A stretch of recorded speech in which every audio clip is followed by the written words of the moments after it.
다키TV 김대영 감독입니다. 여러분 잘 아시죠? 경매의 신 이성용 대표님을 모셨습니다.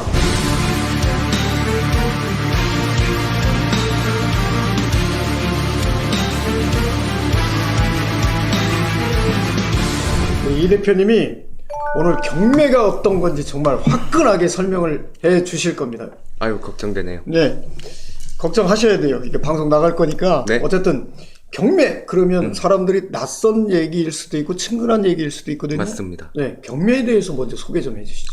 일단 법원 경매라는 것은 네. 경쟁 입찰 일이죠. 일단 경쟁을 한다. 입찰을 통해서 우리가 보통 뭐 농산물 도매시장, 농산물 가락시장만 가도 네. 우리가 뭐 야채, 채소 네, 경매하잖아요. 그렇죠, 그렇죠. 그 같은 개념인데 이제 법원 경매라는 거에서 우리가 예를 들겠습니다. 그냥 나란 한 개인이 집을 사는데 담보대출을 받았어요. 네. 근데 대출 이자를 못 갚았어요. 그럴 수 있겠죠. 우리가 살다 보면 그럼요. 곡절이 많으니까. 그렇지, 그렇지. 6개월만 연체하면 전화가 와요. 돈 갚으라고. 근데 못 갚으면 어떻게 하겠습니까?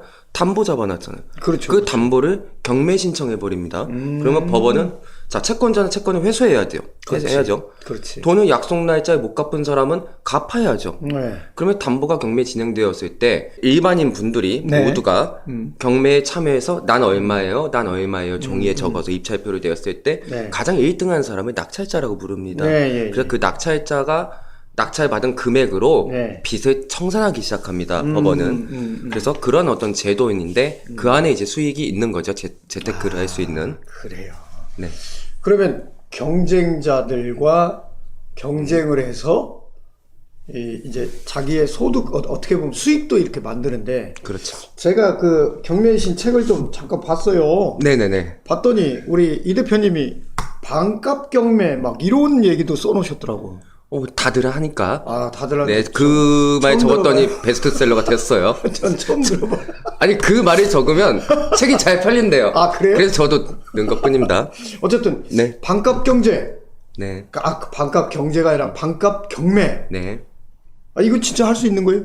그렇습니다. 어떻게 하는 거예요, 그러니까? 현재 법원 경매라는 것이 네. 2005년도 이전만 해도 우리에게 대중화되지 않았습니다. 네. 이유는 우리가 근면성실하고 나태하지만 않으면 우리가 먹고 사는 것에 걱정이 없었고 노후까지 해결이 된다라는 보장이 있었습니다. 그렇죠. 자식 그렇죠. 한 8명 나누면 그중에 누구 한 명이 안 다치면 너무 좋은 거고 홈런 치면 인생 끝나는 거고요. 내 그럼요. 자식이. 그렇지. 자, 우린 이런 기대가 있었는데 우리가 경제가 고도성장기를 지나서 점점점 이제 고꾸라지면서 우하향하면서 마이너스도 우리가 내려가기도 금융에 하고. 대한 관심을 갖기 시작하면서 경매가 초대중화되었어요.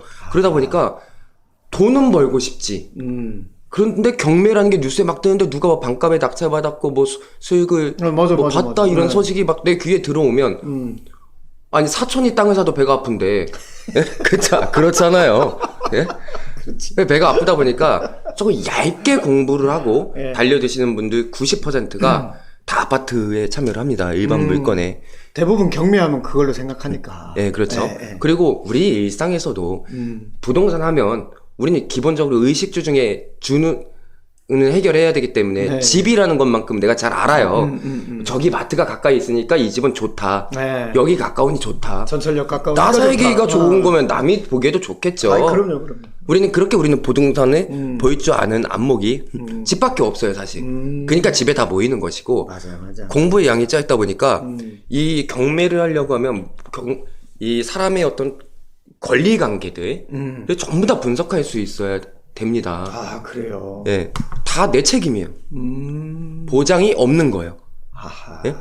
그러다 보니까 제일 쉬운 물건으로 가는 거야. 공부를 못한 만큼. 그러니까 너도 나도 요즘 뭐야 열심히 고생해서 낙찰 받았는데 냉장고나 전자레인지 하나 살까 밖에 안 남았네. 아이고. 그리고 여기 있는 분 또 이제 내보내고 명도한다 그러거든요. 또 인수인계를 해야 될 거 아닙니까? 그렇죠. 그 과정이 부드럽겠습니까?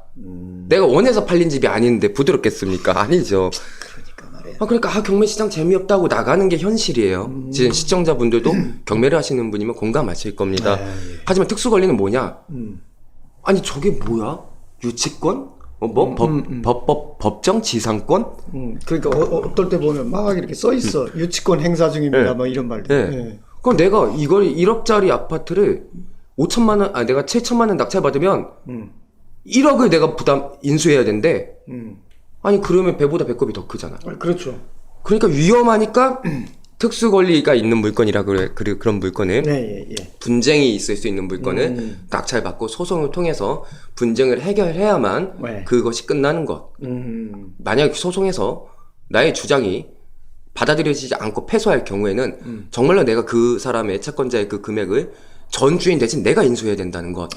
자, 이게 리스크입니다. 그렇죠. 그거 있는 게 특수 권리 물건이고, 그럼 이게 조금 정답 보이지 않습니까? 네. 아, 남들이 어려워하니까 역시 세상 공짜 없구나. 남들이 좀 어려워하는 곳에 고수익이 있구나. 반값 경매에 낙찰 받을 수 있는. 아무도 안 달려드리니까 1억짜리 물건을 5천만 원에 낙찰 받는 거예요.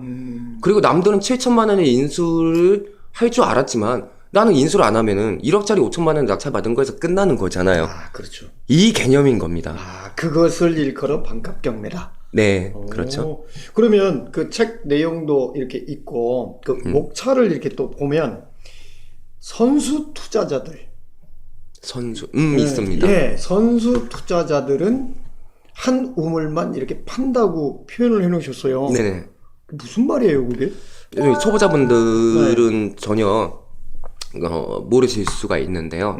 이 경매 시장에서 오래 있다 보면 저는 지금 뭐 오랜 시간은 아니지만 네. 한 16년 차 정도가 되었습니다. 아, 법원 경매 컨설팅 회사가 16년이면 경매를 투자를 하려면요. 네. 기본적으로 민법에 대한 이해가 있어야 합니다. 기본적으로 그리고 민법. 경매라는 제도를 진행하는 절차법인 민사 집행법에 이해가 있어야 하고 그 외에 뭐 지적법, 세법, 공법 뭐 다 나옵니다. 거기에 뭐 부동산 학에 대한 그 개론에 대한 어떤 개념도 있어야 되고 어떤 경제학적인 부분도 다 들어가야 된단 말이에요. 그래요. 그러니까 이거를 다 공부를 해야 돼요. 왜냐면 내가 공부한 것만 딱 나오는 권리관계 물건이 어디 있어요. 딱 보면 난 유치권이나 법정시장권만 공부했어. 그러니까 유치권 법정시장권만 나와라 그러면 그것만 나와요? 그 사람이 그걸 계획하고 그렇게 살았어요. 나를 위해서? 별의별 권리관계로 다 얽혀 있단 말이에요. 그렇지. 그럼 결국 전반에 다 공부해야 된다라는 것입니다. 맞아요. 네? 리스크는 다 내 거란 말이에요. 모르는 만큼 나한테 독약이 되기 때문에. 그러니까 전반에 다 공부는 하되 그 전반을 내가 물건에다 다 다루려고 하면 네. 이게 깊이가 얇아져요. 그렇기 때문에 전반을 다 알아야 되면 무슨 권리가 나올지 모르기 때문에 알아야 되는 것이고 나는 그 중에서 내 기술을 특화하는 거예요.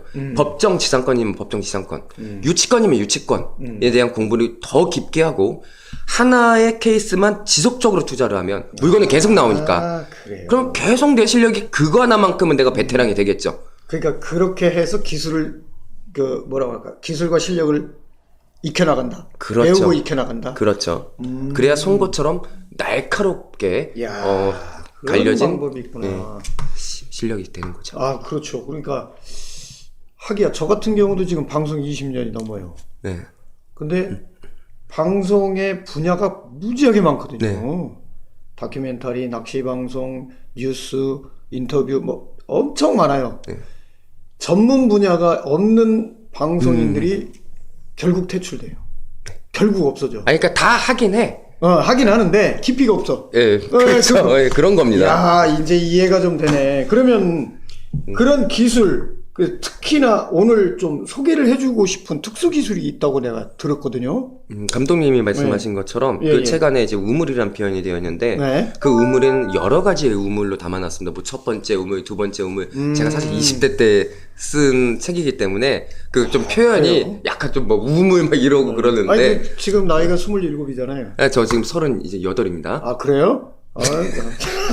네. 아니, 제가 68년생 27인데 나이 많이 드셨네. 예, 그래서 네네. 죄송합니다. 네. 특수 권리 특수 기술이 어떻게 보면 특수 권리 기술. 예. 그런 어떤 사례가 좀 있어요. 그게 궁금하거든요, 사실은. 예. 사례 중에서 그 책 중에서 한 네 번째 우물이었나 다섯 번째 우물이었나 잘 기억은 네, 안 나지만 예. 세 번째 우물이 맞을 것 같습니다. 네. 법정 지상권을 활용한 안전한 두 배수의 기술을 이 방송 안에서 여러분들이 지식이 없지만 네. 그리고 감독님도 아직까지는 이쪽으로는 전문 지식이 아유, 없지만 전혀 없죠. 제가 한번 책 전부 보고 다 조금 알았어요. 네, 이해할 수 있도록 풀어가보겠습니다. 그 전에 꼭 말씀드리고 싶은 거는 네. 왜 법정 지상권 제가 말씀드릴 기술은 사실 누가 하면 피를 흘립니다. 하지만 왜 이런 기술을 이런 매체를 통해서 이야기하는 것이냐 이렇게 부정적인 생각이 들 수 있습니다. 왜 좋은 거 하지? 왜 누가 하면 피 흘리는 거래? 이렇게 생각하실 수가 있는데 네. 그 취지는 제가 오늘 말씀드리는 기술을 통해서 경매를 공부하면은 전반적으로 내가 어떻게 투자를 하게 되는지의 과정을 설명하기에 너무나 좋은 모델이기 때문에 선택을 네. 한 것이고 아하. 실제로도 지금 이 법정 지상권 제가 말씀드린 모델로 네. 다 두 배 수익을 내고 있으나 저는 그렇게 선호하는 기술은 아니라는 점은 말씀드립니다. 그러니까 자기한테 맞으면 하시는 거고 아니면 대부분 다른 기술도 한 100여 가지의 기술들도 다 이런 식으로 하게 되겠구나라는 것을 이해시켜 드릴 겁니다. 그러니까 그러면 이제 지금 딱 말씀하신 부분이 법정 지상권이에요. 그죠? 네. 그럼 이게 뭔지부터 일단 짚고 넘어가야 맞습니다. 돼요. 그렇죠? 그러려면 지상권이라는 걸 먼저 알아야 돼요. 그렇죠. 자, 지상권의 지자는 감독님 땅 지자예요. 땅. 그리고 땅을 사용할 수 있는 권리라는 거예요. 그게 지상권이다. 네, 맞습니다. 예, 예. 자, 그럼 지상권 앞에 생략되어 있는 글자가 있는데 뭐가 네. 생략되어 있는 거냐면 약속이란 단어가 생략되어 있습니다. 아, 약속은 법률 용어로 바꿔서 말하면 계약입니다. 그렇죠. 그 계약을 종이에 적으면 계약서가 되는 것일 뿐입니다. 계약서는 분쟁을 막기 위해서 적는 것이고 아, 그럼요. 약속 자체가 이미 계약입니다. 그렇죠. 그럼 계약 지상권이라는 것이기 때문에 약속을 통해서 내 땅을 누군가에게 건물을 지어서 사용할 수 있도록 권리를 주겠다라는 것입니다. 그게 그래서 지상권이다. 지상권이다. 그리고 지상권은 어허. 등기를 함으로써 효력을 갖습니다. 그 알겠습니다. 물건에 대한 네. 권리이기 때문에 그 물건에 등기를 합니다. 자, 그러면 법정 지상권은 뭔데 그러면? 이제 이걸 설명드려야 되는데 법정 지상권은 가정을 하겠습니다. 홍길동과 홍길동이 본인 토지에 네. 홍길동에 건물을 지었습니다. 네. 내 땅에 내 건물이죠. 아, 그렇죠. 근데 토지와 건물은 독립된 부동산입니다. 엄연히. 아, 그래요. 건물 토지 합쳐서 부동산이 절대로 아닙니다. 땅 따로 건물 따로입니다. 아, 따로국밥. 네, 그렇죠. 네, 따로 국밥. 근데 아파트 같은 경우에만 이제 따로 국밥이 아니고 밥이 말아져서 나온다라는 거예요. 아하. 아파트 팔면 땅도 그 땅 지분이 대지권이 같이 팔리는 거죠. 아, 그래요. 네, 처음부터 이거 말아져 있는 거예요. 사실이기 때문에 땅과 건물이 일체다 이렇게 생각하시는 분이 있는데 전혀 이거 사고 납니다. 전혀 아니고 그러면 이제 가정합니다. 독립된 별개의 부동산이라면 예. 토지만 경매로 나올 수 있습니까? 없습니까? 감독님? 아, 당연히 토지만 나올 수 있죠. 그렇습니다. 따로따로 노는데 근데 둘 다 누구 소유였죠? 홍길동 소유. 그렇죠. 근데 경매로 질문하지 마세요, 나와서 나한테. 제 나이도 어린 게 네. 예. 자, 그래서 네. 토지가 지금 홍길동 거예요. 네. 토지가 지금 나왔어요. 네. 그럼 누군가가 경매로 낙찰을 받겠죠. 아, 아까 그렇죠. 경쟁입찰 제도 말씀드렸죠. 예. 누군가가 1억짜리 토지를 5천만 원 낙찰 받았다고 가정을 합니다. 예. 자, 이젠 토지 소유자와 건물 소유자가 달라졌어요. 그러네요. 자, 제가 제3자인 낙찰자라고 생각을 하겠습니다. 네. 시청자분이 낙찰자입니다. 제3자요. 제3자인 낙찰자는 건물 소유자와 지상권 계약을 한 적이 있나요, 없나요? 없습니다. 없잖아요. 예. 그렇죠. 그러면 지상권도 깨져야 된다가 법 논리적으로 맞아요, 안 맞아요? 맞아요. 그럼 토지 소유자는 난 너랑 약속한 적 없으니까 건물 철거하세요. 자, 이렇게 만약에 돼버리면 우리 국가의 경제적 가치가 너무 소멸되는 거잖아요. 이 다 경제적 가치잖아요, 건물이. 아, 그럼요. 예. 그렇죠? 그렇기 때문에 제도를 마련한 거예요. 자, 니네가 약속은 안 했지만 이거는 형평성이 안 맞는 것 같아. 일정 조건 민법 제366조에서 내가 정해놓을게. 네. 딱 세 가지 조건만 충족이 되면 토지 소유자는 약속한 적 없지만 법률의 규정에 의하여 지상권 줘. 30년 동안. 이게 호리호리한 건 한 5년이고 아하. 조금 괜찮다 싶은 거는 15년이고, 보통 견고한 건물 같은 경우에는 30년인데, 안 견고한 건물이 어딨어요. 그러니까 다 30년이고, 그러니까 30년 동안 그래서 법률로 정한을 줄여서 법정인 거라고 생각하시면 돼요. 아하. 법정 지상권. 지금 말씀하신 게 그러면 민법 제366조에 규정하는 법정 지상권이다 이런 말씀이시죠? 네네네. 이걸 갖고 어떻게 요리하느냐? 그렇죠. 그게 문제겠네 이제. 네. 그럼 바로 넘어가야죠. 알겠습니다. 자, 법정 지상권이라는 그 권리를 활용을 해야 될 거 아니에요. 네. 또 그 토지를 가진 사람 입장에서는 그렇죠. 어떻게 수익이 가능해지는 겁니까? 그러면. 그 이제 지금부터 말씀을 드리겠는데, 네. 자, 한번, 시청자분들도 이제 감독님들도 저를 따라서 뭐 한편에 뭐 소설이나 뭐 드라마 같은 이야기를 듣는다라는 생각으로 편하게 따라오시면 어려운 용어는 제가 풀어가면서 얘기를 하도록 노력해 보겠습니다. 네, 좋아요. 맞아요. 자, 먼저 법정 지상권이 성립을 하는 게 좋은가요? 안 하는 게 좋은가요? 라는 생각이 들 수 있습니다. 네, 토지 그렇죠. 낙찰자면 당연히 성립 안 하는 게 좋겠죠. 그렇죠? 토지 있고 건물 빨리 빼 이러면 되니까. 그렇죠. 왜 토지 위에 건물이 있으면 낙찰가가 낮아지는지부터 먼저 알아야 되겠잖아요. 예. 자, 나대지라고 얘기를 합니다. 예를 들면 나대지. 건물 위에 아무것도 없어요. 아니 토지 위에 아무것도 없습니다. 네. 그럼 이 땅은 토지 이용 계획 확인원이라고 하는데 그게 바로 토지를 어떻게 활용할 수 있는지에 대한 명세서입니다. 아하. 그래서 그 명세서를 보면 여기는 아파트 못 짓고 단독주택만 짓는데 3층까지는 허락한다고 이렇게 알 수 있단 말이에요. 자, 이거를 먼저 아는 것이 중요하고 네. 다시 한번 그 명칭을 다시 한 번만 얘기해 주시죠. 토지 이용 계획 확인원을 보고 토지 이용 예 계획 확인원. 네. 그 토지를 어떻게 활용할 수 있는지에 대한 명세서예요. 그걸 보고 그대로 내가 활용할 수 있는 가치가 있었을 때 그 토지가 가치가 있는 겁니다. 아하. 그러니까 건물이 있으면 아무것도 못 하잖아요. 그렇죠. 법정 지상권 인정된대. 그럼 30년 동안 내 땅 활용 못 하는데. 그렇지. 그러면은 그 땅을 낙찰 받으면 보통 경매는 대출이 경락장금 대출이 예. 뭐 예를 들면은 뭐 국가 이제 정부 정책에 따라 달라지지만 네. 기본적으로 뭐 감정평가 금액이 있지 않겠습니까? 네, 그렇죠. 거기에 60%나 그리고 아니면 경매 낙찰가의 80%나 둘 중에 낮은 금액으로 나오는 게 보통입니다. 물건에 따라 다릅니다. 이건 다 적용되는 것이 아닙니다. 근데 건물이 있대요. 그러면 그 토지가 건물이 없었을 때 2억의 가치를 한다고 했을 때 네. 건물이 있다고 하면은 은행이 담보대출을 해준다고 보았을 때 네. 2억 가치 대비 대출해 줄 수 있겠습니까? 좀 건물이 있으면? 아닐 것 같아. 그렇죠. 못해요. 그러니까 법정 지상권의 문제가 있는 경매 물건은 대출이 아예 안 나옵니다. 나오더라도 굉장히 고금리로 조금 나올 뿐입니다. 자, 이게 벌써 일반 투자자분들이 회피할 조건이 됩니다. 네. 레버리지를 못 이용한다고? 그렇잖아요. 우리 다 대출을 활용하잖아요. 내 계획 그러니까요. 안에서.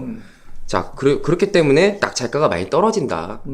자, 그런데 공부를 하는 거예요. 법정 지상권의 성립 요건이 무엇인지 알고 성립이 안 되는 것만 정확하게 알면 내 계획과 통지하는 범위 안에서 분명하게 수익을 낼 수 있는 기회를 지속적으로 만들 수 있다는 것입니다. 뭐 언제는 성공하고 언제는 실패하고 이게 아니라 항상 수익을 낼 수 있다는 것입니다. 그럼 첫 번째 성립 요건이 뭘까요? 저당권 설정 당시라고 얘기합니다. 저당권은 우리가 은행에서 담보대출 받을 때 은행이 그냥 공짜로 돈 빌려주는 게 아니라 그렇지. 그 금전소비대차 계약서도 쓰지만 저당권 설정 계약서를 좀 씁니다. 그 저당권은 담보물의 담보 가치로 잡히게 됩니다. 그래서 나중에 뭐 저당권 실행에 의한 경매 이런 것들이 있는데 그 뭐 담보 잡을 때 그 권리가 뭐 저당권이라고 우리가 그냥 짚고 넘어가자고요. 그 중요한 게 아니니까. 그 저당권 설정 당시에 토지 위에 이미 건물이 존재했어야 된다는 것입니다. 저당권을 설정할 당시에 건물이 없었다면 10년 뒤든 15년 뒤에 경매가 나왔던 법정 지상권은 절대로 성립하지 않습니다. 그래요. 그러니까 미리 조사할 수 있는 부분입니까 아닙니까? 미리 조사할 수 있어요. 그렇죠. 네. 조금만 좀 뛰어다니면 될 일인데. 등기부등본 띄면 저당권 언제 설정됐는지 금방 나오잖아요. 자, 그리고 두 번째로 그 저당권 설정 당시에 토지와 건물이 동일인 소유였어야 돼요. 홍길동 소유였어야지. 그 당시에도 홍길동 소유, 뭐 김말동 소유였다가 홍길동 소유 물건만 경매로 나와서 소유자가 네. 바뀌었다. 법정 지상권 성립 안 합니다. 세 번째, 예. 경매로 인해 토지와 건물이 소유자가 날려졌을 것. 핵심입니다. 경매로 인해. 그러면 어떻게 되냐? 저당권 설정 당시에 토지 위에 왜 이미 건물이 존재했어야 될까요? 은행 보호하기 위함입니다. 은행이 담보 대출을 해줄 당시에 건물이 없었는데 5년 뒤에 돈을 안 갚아. 그래서 경매를 진행시켰는데 이미 건물이 있어. 그래서 낙찰가가 낮아져. 그럼 은행은 빌려준 돈만큼 채권 회수가 안 되잖아요. 배당 금액으로. 그렇죠. 낙찰가 안에서 내가 배당 받는 건데 은행이 이게 1억 정도 배당을 받을 줄 알았는데 이게 2억 정도 같이 하니까 1억 빌려주면 1억엔 낙찰이 되겠지 하고 은행이 돈 빌려준 건데 채권 회수가 안 되면 나라가 휘청거리는 겁니다. 은행이 무너지면 나라 끝나요. 정말로. 그렇기 때문에 그런 어떤 입법 취지가 있다라는 겁니다. 사실. 그래서 좀 깊이가 생기면 은행이 보호되면 법정지상권이 성립되는 거고 은행이 보호 안 되면 100% 법정지상권 성립 안 합니다. 이렇게 좀 지혜롭게 알 수도 있어요. 그러니까 우리가 어쨌든 정리를 좀 해보면 공부해야 내가 수익을 낼 수 있다 그 얘기잖아요. 네. 그리고 참고적으로 말씀드리는데 우리 이 대표님이 예를 들으셨던 성함이 홍길동 씨하고 김말동 씨는 아무 그 감정 없이 들어주셨으면 좋겠습니다. 네. 다음으로 넘어가겠습니다. 네. 자, 그러면 이제 여기 수익을 낼 수 있다까지 왔어요. 네, 이제 법정지상권 성립 요건까지 확인했죠. 지상권을 통해서 이제 확인도 해보고 공부도 해서 이렇게 접근 하니까 뭔가 내가 수익을 낼 수 있는 이런 부분이 보이기 시작한다. 그렇죠. 그럴 수도 있죠. 자, 네. 그러면 어떤 과정을 통해서 정말 실질적인 수익이 나오는가? 이게 궁금한 거예요. 저도 네, 그렇지만. 바로 들어가겠습니다. 네. 자, 그러면 법정지상권의 성립 요건을 따져보았더니 저당권 설정 당시에 건물이 없었어. 자, 이거를 우리 낙찰 받고 나서 싸게 낙찰 받은 건 좋아요. 네. 야, 니네들 전부 다 낙찰 못 받았지? 아파트 거기서 맨날 기웃기웃 거려라. 난 이거 1억짜리 5천만 원 낙찰 받았다. 그럼 그들은 네. 해봐. 해봐야 믿지. 잘난 척은 하지 말고. 그냥 하겠다는 겁니다, 이제. 네. 1번부터 3번까지 말씀드린 그 모든 것들이 네. 부합을 했으면 법정지상권이 성립하는 거지만 네. 저당권 설정 당시에 건물이 없었다라고 하고 낙찰을 받았다고 하면 어떻게 하느냐. 예, 법정지상권 부존재 소송을 먼저 합니다. 소송을 먼저. 예, 하라. 먼저 겁니다. 자, 조금만 천천히. 네. 이 대표님. 흥분하면 말이 빨라져요. 네. 조금만 천천히. 나도 못 알아듣겠어. 법정 예. 지상권이 예. 존재하지 않는다. 부존재 소송을 제기합니다. 아하. 누구한테? 건물 소유자를 상대로. 네. 그렇죠. 그럼 저는 원고가 되는 거고 그렇죠. 소송을 받는 사람은 피고의 입장이 되는 거죠. 그렇죠. 당연히 그렇게 되죠. 자, 여기서 증거를 대야 될 거 아니에요. 판사도 알았어. 증거 있어? 그러겠죠. 그때 제가 뭐 말로 하면 안 되잖아요. 증거로 보여줘야죠. 뭔가 있어야지. 제가 가장 많이 사용하는 증거가 은행이 토지를 담보로 잡아서 대출 신청을 했을 시에 예. 은행의 직원은 반드시 그 현장을 나갑니다. 당시에. 네. 그리고 이 토지가 실제로 건물이 없는지 있는지 유무를 확인을 하고 네. 그리고 이 토지의 가치가 적정한지까지 전부 다 뭐 감정평가 수준까지는 아니더라도 네, 예. 판단을 해오면서 사진을 반드시 찍습니다. 현장 사진을 찍습니다. 그러면 저당권 설정 당시에 건물이 있었는지 없었는지 은행 직원이 찍어 주셨네요. 네. 반드시 보관되고 있겠죠. 당연히. 계약 관계가 끝날 때까지 보관되고 있겠죠. 그리고 법원을 통해서 은행에 사실조회 신청을 합니다. 그러면 은행은 법원에서 요청한 것이기 때문에 네. 그 사진을 법원에 보냅니다. 게임 끝난 거예요, 이미. 자, 1번. 저당권 설정 당시 토지 위에 이미 건물이 존재했어야 성립한다 그랬는데 네. 1번 깨지면 2번, 3번도 따질 필요 없는 거예요. 그렇죠. 퍼펙트하게 끝났습니다. 법정지상권은 이제 무너집니다. 근데 우리에게는 이제 어떤 권리가 생기냐면 건물 철거 청구권이라는 게 생겨요. 야, 법정지상권이 너한테 성립되지 않으니까 너는 건물을 철거해야 돼. 그러니까 철거를 청구할 수 있는 권리가 생긴 게 맞습니까, 저한테? 네. 자, 총알까지 있습니다, 이제 권총에. 자, 그리고 두 번째로 뭐가 생기냐? 법정지상권이 성립을 하던 안 하던 자본주의잖아요. 그렇죠. 지료는 내야죠. 공짜가 어디 있습니까? 그럼요. 월세를 내라는 소리입니다. 당연히 그렇죠. 언제부터? 낙찰자가 잔금 납부한 그 시점부터 낙찰자 소유권자예요. 등기했을 때 소유권자 아닙니다. 다 서류는 분쟁을 막기 위함의 형식주의입니다. 그렇죠. 네. 사실주의가 중요한 겁니다. 그때로부터 소송하는 기간 동안에 네. 지료는 계속 쌓입니다. 어떤 상황이던 법정 지상권 부존재 소송 한 6개월에서 1년 잡아야 됩니다. 그래. 자, 그 기간 동안 이제 지료는 쌓인다라는 것이고, 그럼 무엇이 생기죠? 지료 청구 채권이라는 게 나한테 또 생깁니다. 권총안의 총알 2개의 권총이 저한테 생긴 겁니다. 자, 첫 번째는 지료를 내놔라는 청구 채권이죠. 네. 계산을 해서. 그럼 법원은 감정을 합니다. 그래서 얼마까지는 이 사람한테 주고 건물은 철거하라. 이런 게 되는 거예요. 자, 그럼 돈 내놔라는 금전 채권이에요? 비금전 채권이에요? 금전 채권이잖아요. 그렇죠. 그럼 건물 철거해라. 이거는 비금전 채권이에요? 금전 채권이에요? 비금전. 돈 내놔라가 아니고 건물 그렇지, 철거라는 건물을 거니까 안돈 채권, 돈이 아닌 채권이에요. 네, 그렇죠. 그러니까 비금전 채권, 건물 철거하라라는 취지의 건물 철거 청구 소송 소송 중이라는 가처분을 그 사람 건물이 합니다. 그게 어떻게 위력을 발휘하는지는 잠시 후에 알려드릴 겁니다. 네네네. 그리고 금전 채권 생겼죠. 네. 지료 내놓으세요. 네. 자, 그건 가압류를 할 수 있습니다. 그러니까 가처분 가압류가 소유권 행사를 제한하게 묶어버리는 겁니다.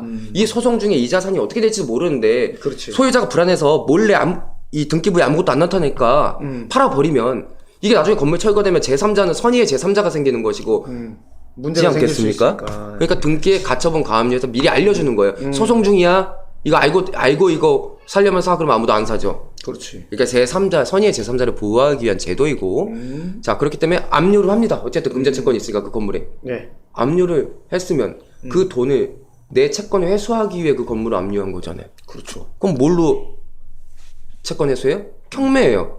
그렇지. 그럼 이번엔 토지만 경매예요? 건물만 경매예요? 건물만. 경매예요. 그렇죠. 여기서 가처분 해놨다 그랬죠. 네. 가처분. 이 가처분 중에는 이걸 먼저 꼭 설명을 드려야 되는데 배우진 않았지만 우리가 부동산 물건을 권리 분석할 때 네. 말소의 기준이 되는 권리가 있습니다. 말소 없어진다는 말소 기준 권리. 그 기준이 되는 권리 아래에 생긴 모든 권리들은 낙찰자한테 인수되지 않고 깨끗한 백지 상태로 등기 권리증이 이전됩니다. 그래요. 그러니까 경매하는 사람이 원칙적으로 말소 기준 권리부터 먼저 찾고 이거보다 앞선 권리가 뭐가 있는지 후순위 권리는 뭔지를 체크하는 것입니다. 그렇구나. 그런데 말이에요. 건물 철거 청구 가처분과 소유권 말소 청구 가처분이 2개는 말이죠. 네. 후손이라도 절대 말소되지 않고 낙찰자한테 인수되기 때문에 나중에 가처분에 의한 소송 결과 건물 철거라는 판결문이 나오고, 그러니까 법정 지상권이 존재하지 않는다는 판결이 나온 다음에 건물 철거까지 판결문까지 받는 거예요, 순서대로. 모든 건 판사가 땅땅 해줘야 액션이 들어가는 것이기 때문에. 그렇죠. 자, 그러면 건물이 철거될 위기에 있는 것이고, 그 앞서서 법정 지상권 부존재 소송에서도 승소했고, 그럼 보나마나 건물 철거할 거 아니야, 이거? 그렇죠. 그럼 그런 건물만 입찰할 사람이 있냐고요? 없지. 누가 사? 자, 2억짜리 건물인데, 그게 5천만 원 떨어지는 게 뭐가 중요해요? 3천만 원 떨어지는 게 뭐가 중요해요? 어차피 휴지될 건데. 그러니까. 그럼 누가 낙찰받아요? 뭐 때문에 경매 진행됐어요? 만약에 1억짜리 토지라서 한 1,000만 원 정도의 지료채권이 쌓였으면 내 1,000만 원이란 지료채권은 그 경매를 통해서 배당받기 위해서 경매 진행되는 거잖아요. 법원이. 법원이 내 친구니까 개인적으로. 그렇죠? 공적인 일을 위해서 처리되는 거란 말이에요. 그럼 내가 1,000만 원 회수하려고 하는 거면 내가 2억짜리 건물에 1,000만 원에 낙찰 받는 거예요. 1,000만 원에. 자, 그럼 잔금 낼 필요가 없어요. 왜냐면 그 1,000만 원 낸 거가 어차피 나한테 배당될 거였잖아. 나 때문에 진행한 거잖아. 그러니까. 그렇죠? 그럼 잔금 한 푼도 안 내고 2억짜리 건물이 나한테 돌아왔어요. 자, 처음으로 돌아갑니다. 맨 처음에 토지 낙찰 받을 때 1억짜리 5천만 원 낙찰 받았다고 했습니다. 그렇죠. 반값. 건물 2억짜리 지금 얼마 낙찰 받았습니까? 1,000만 원. 예, 그럼 총 합계 얼마 들어갔습니까? 6천만 원 들어갔습니다. 그 6천만 원으로 나는 얼마의 자산을 소유하고 있습니까, 지금? 2억이 넘는 3억이죠. 그러니까. 그럼 몇 배죠? 경매라는 제도 하나만으로 지금 몇 배의 수익을 낸 거죠? 기대 수익이? 엄청나네. 6천으로 3천이면 4배가 좀 넘어가죠? 그렇죠. 그쵸? 여기서 갑자기 경탄이 나와 막. 와. 경매를 공모한다는 건 꼭 이 기술을 사용해라라는 것이 아니고 공부를 하면 내가 위험에 안 빠져요. 자, 법정 지상권 내가 성립 안 하는 줄 알고 낙찰 받았어. 만약에 내가 패소했어. 그러면 이제 그 주변에 아파트 사는 사람들이 그러겠죠. 야, 거 봐라. 전자레인지라도 난 남겼지. 넌 전자레인지도 못 남겼다. 야. 뭐 그렇게 되는 거 아니겠어요? 무슨 소리. 그러니까. 자, 1억짜리 네. 토지를 5천만 원에 낙찰 받았어요. 네. 자, 좋아요. 그럼 지료는 내야 된다 그랬죠. 그렇죠. 이게 지료 감정을 할 때 이 감정평가사들끼리 어떤 기준표가 있습니다. 가정을 하면 임야 산이죠. 네. 임야 같은 경우에는 2에서 3% 연 지료가 그리고 전답가 같은 경우에는 네. 뭐 3에서 4% 그리고 대지 우리 건물 아래에 땅 우리가 네. 지금 있는 여기는 이런데 대지예요. 네. 대지 같은 경우에는 4에서 5%를 두고서 현재의 어떤 뭐 금리 상황이나 이제 국가 어떤 경제 흐름에 맞춰서 네. 이제 조금 조율이 됩니다, 판사가. 자, 그러면 내가 대지를 5천만 원에 낙찰 받았다고 치자고요. 건물이 있으니까 난 대지지. 예. 자, 1억 대비 4, 5%가 산정된다는 거예요. 5천만 원 내가 낙찰 받은 거 대비가 아니라. 그러면 1억 대비 4, 5%라고 하면 나는 5억의 투자금이었다고 하면 10%인 거잖아요. 그렇죠. 9에서 10%인 거잖아요. 우리가 우리나라 전체 인구의 2분의 1이 거의 수도권에 집약되어 있습니다. 네. 그렇죠? 그럼 이 수도권에서 우리가 수익형 부동산 좋아하는데 말이죠. 5% 넘는 거 많이 있습니까? 없지. 있습니까? 없어요. 네. 근데 연 10%의 수익을 소액 2, 3천만 원짜리 땅도 많아요. 뭐 토지는 뭐 엄청 많이 돈을 모아야 되는 줄 알고 오랫동안 깔고 앉아 있어야 되는 줄 알고 오래 보유해야 되는 줄 알고 있는데 네. 공부하면 전혀 세상이 바뀝니다. 그런 거 아니에요. 아파트보다 확실하고요. 빌라보다 확실하고요. 내가 아는 범위와 범주가 아파트 빌라일 뿐이라서 그게 최고라고 생각하시는데 그렇지. 조금만 공부하시면 뭐 아파트는 환급이 빨리 되는데 토지는 환급이 빨리 하는데 전혀 아니고요. 아니에요. 이게 제가 아는 분도 토지 사가지고 지금 계속 고생하고 있어요. 안 팔렸다고. 그러니까 그게 이제 묻지마 투자 아니면 친구 따라 강남을 갔는데 친구가 날 팔고 떠나는 셈이죠. 그분 말씀이 네. 그 부동산 경력 30년에 부동산 사장님이 추천해준 토지를 같이 샀다는 거예요. 저보다 경력이 어마어마하죠. 2배인데요. 2배인데 근데 그분은 지금까지 돈이 환수되고 있지 않다는 얘기입니다. 그리고 지금 딱 우리 이렇게 아유. 방송을 진행하다 보니까 우리 이 대표님이 좀 뭔가 설명하려면 막 급해. 막 급하다가 기술을 얘기할 땐 소곤소곤 얘기해.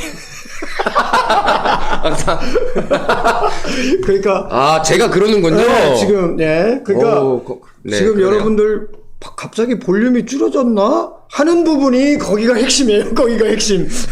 항상 예. 진실은 작게 속삭이죠. 네. 보험 광고처럼. 그럼요. 지금 엄청난 기술적인 부분이 여기 한번 딱 나왔어요. 이거 하나만 제대로 알고 있어도 제가 우리 직원들한테도 그런 얘기 하거든요. 네. 우스갯소리처럼 나는 부자다. 나는 부자가 될 수 있다. 이렇게 얘기하는데 오늘 이 대표님하고 지금 경매 신인 이 대표님하고 말씀 나눴는데 이 기술 이거 공부해서 움직이면 분명히 변화가 생길 것 같고 또 하나 이렇게 하려면요 아까 우리 이 대표님도 말씀하신 것처럼 공부를 해야 돼요. 네. 저도 지금 인터뷰 진행하면서도 엄청나게 공부가 되고 있거든요. 네네네. 좀 더 체계적으로 좀 공부도 하고 싶고 네네. 이 대표님한테 직접 좀 전수를 좀 받고도 싶고 상담을 좀 하고 싶고 어떻게 하면 되겠습니까? 그러면 이렇게 말씀을 드릴게요. 네. 일단 제가 하는 투자는 방금도 이것만으로 4배가 되었지만 네. 우리가 부동산 가치가 이보다 먼저 선행돼야 될 걸 제가 얘기라고 얘기해도 될까요? 감독님? 이거 말씀하세요. 네. 예. 부동산 가치가 지가가 상승할 만한 곳에 먼저 선점하는 게 훨씬 중요합니다. 그렇지. 왜냐면 내가 가진 기술은 2배, 3배 픽스가 되어 있어요. 뻔해요. 그쵸? 하지만 내가 이 소송을 하고 네. 하는 보유하는 기간 동안 네. 땅값이 2배, 3배, 5배 올라준다고 하면 대화는 10배로 바뀌는 겁니다. 저는 그거를 실제로 실현하고 우리 회원분들한테도 공부하신 분들, 제 강의를 네. 들으신 분들 이런 분들을 통해서 제가 국토종합클럽이라는 걸 제 회사 안에 만들어놨습니다. 국토종합클럽. 네. 카카오톡 오픈 채팅방입니다. 채팅방. 거기서 예. 제 강의를 들으신 분도 계시고 예. 그리고 일반 경매 이제 초보 투자자 분들도 계시고 네네네. 고수분들도 다 모여 있습니다. 여기서 제가 물건을 상품화해서 갖고 옵니다. 네. 이 땅은 얼마 안에 뭐 토지 거래허가 구역이 풀리면은 뭐 4배 5배 정도가 우리 땅입니다. 이 땅에서 법정 지상권 게임까지 갑니다. 네. 그리고 환경 기간은 언제가 돼서 몇 배의 수익을 볼 겁니다. 해놓고 사람들이 2천 3천씩만 모이는 거예요. 그래서 뭐 10억짜리 20억짜리 전 물건을 투자를 합니다. 네. 그렇게 해서 실제로 저는 세후 단타 현재 평균 45.1% 환금해 드리고 있고요. 45점? 세후 단타로요. 세후로. 네, 그리고 중타 이상은 전부 다 2배, 3배를 계속 환금해드리면서 보여드리고, 그분들은 카카오톡 오픈 채팅방 안에서 네.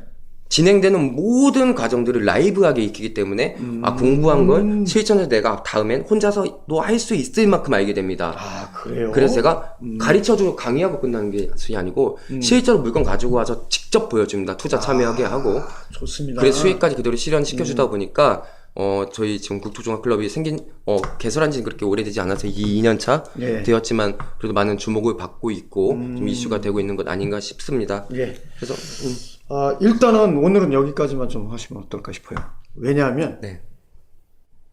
목요일이죠? 네네네. 목요일날 우리 또 방송 나가는데, 그때 우리 지금 이 대표님이 말씀해 주신 부분 중에서 아예 실전적인 사례를 가지고 이해가 확 되고 공부할 수 있는 기회를 딱 주시는 게 어떨까 싶은 거죠. 좋습니다. 그리고 이것만 좀 말씀을 드릴게요. 하나만 마지막으로. 정리하듯이. 네. 제가 얘기한 것 중에서 오해의 소지가 있을 만한 것 한 가지는 짚고 넘어가야지. 네. 안 그러면, 저 자식이 강의하려고 이거 지금 영상 촬영하고 있구나. 이렇게 또 강의 끝나버리면 안 되니까. 제 1% 실전 경매 강의 48강 풀버전 온라인 강의가요. 네. 사실 국내에선 제일 고가입니다. 200만 원짜리 강의인데요.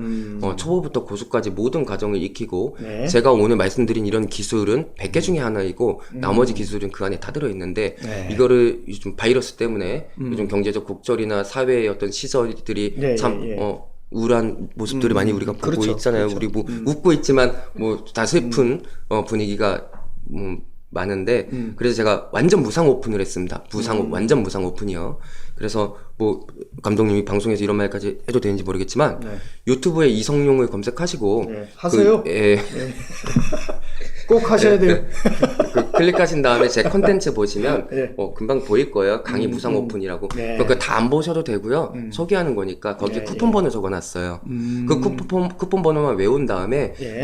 제 우리 옵션 홈페이지 들어오셔서 네. 쿠폰 번호 입력하시면은 누구나 지금 당장부터 1% 실전 경매 강의 200만 원짜리 강의를 무상으로 전부 다 조건 없이 보실 수 있으니까 보시고 그리고 궁금하신 거 있으면 우리 국토종합클럽 네. 오픈방 들어오셔서 누구나 입장하실 수 있습니다. 네. 입장하셔서 저한테 물어보시면 다 Q&A로 답변 드리니까 우리가 그렇게 제가 입 바른 소리만 하고 뭐 예쁜 소리만 하다 가는 것이 아니라 네. 실제로 보여주는 사람이라는 것 말씀드리고 싶었습니다. 네, 알겠습니다. 오늘 첫 방송인데 우리 이 대표님 지금 벌써 첫 강의에서 필살기를 하나 소개를 해주셨어요. 벌써 저같이 문외한인 사람도 이러면 돈 되겠네 하는 눈이 번쩍 뜨이는데 이번 주 목요일입니다. 여러분 목요일날 다시 한번 찾아뵐 때는 진짜 실제가 어떤 건지 저도 알고 여러분도 알게 될 것 같습니다. 오늘 이 대표님 수고하셨습니다. 네, 감사합니다. 고맙습니다. 네, 고생하셨습니다.